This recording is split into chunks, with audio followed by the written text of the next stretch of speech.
Hi again.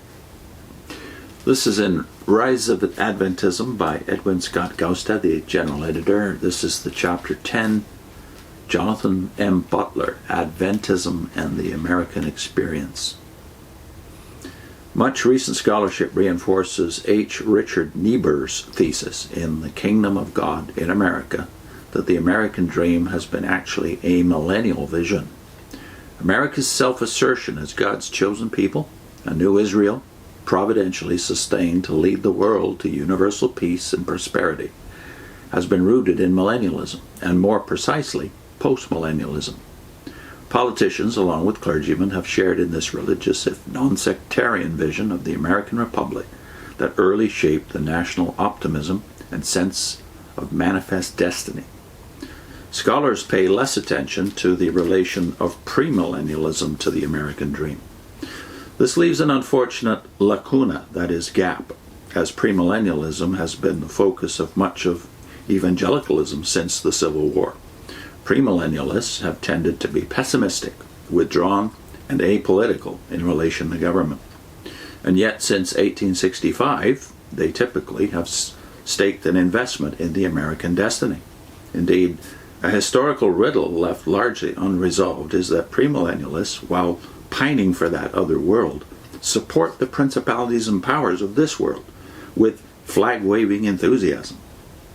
The watershed in America between postmillennial and premillennial evangelicalism was an era that produced both Millerism and the Civil War.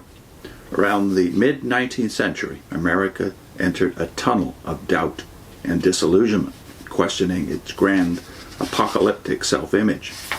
Two obstacles seemed to bar an American millennium, one foreign and one domestic. The heavy influx of Northern European immigration, with a Catholic majority, appeared to subvert the civil and religious institutions of the country. Even more basically, North-South sectionalism and a deepening self-consciousness about slavery loomed as a threat to the Republic. Nativism and anti-Catholicism, as well as anti-slavery, became liberal crusades to protect American Protestantism and republicanism. During the Civil War, Abraham Lincoln brooded over the troubled nation as a theologian of the American experience. The president used the second inaugural to cast America, as did his forebears, in the eschatological role of the last best hope of earth. He added that Americans, quote, may nobly save or meanly lose, unquote, this hope, indicating just how fragile and insecure the Republic seemed to him. Sidney Meade admonishes that we must take Lincoln at his word here, as at Gettysburg, where he asked, quote, whether that nation or any nation so conceived and so dedicated can long endure, unquote. The marching drums of American postmillennialism struck some cadences of pessimism, of national premillennialism, as Americans inquired whether the dream would fail.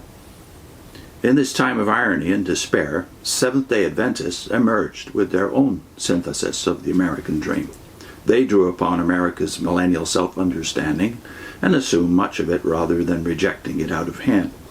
Seventh-day Adventists provide a good example of the relation of premillennialists to the Republic, as they are an indigenous American denomination and were born and struggled through infancy in this crucial transitional period of millennial history. Seventh-day Adventists passed through several phases in relating to the Republic. First, in the Millerite Adventism of the early 1840s, prior to their Sabbath-keeping Adventism, they espoused an apolitical apocalyptic that shunned any relation to government, doomed as it was to an imminent end.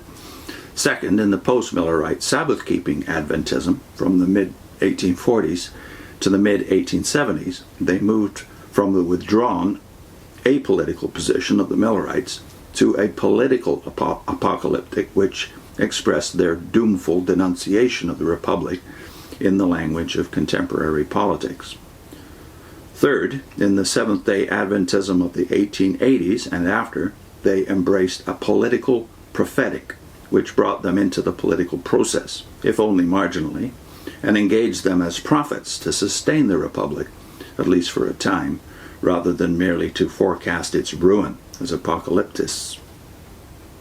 Qualifications will be made as is necessary in any typological scheme. However, the central point remains that premillennialists may deal in a variety of ways with the social and political order. A single Adventist movement passed through three distinct relationships to the American Republic.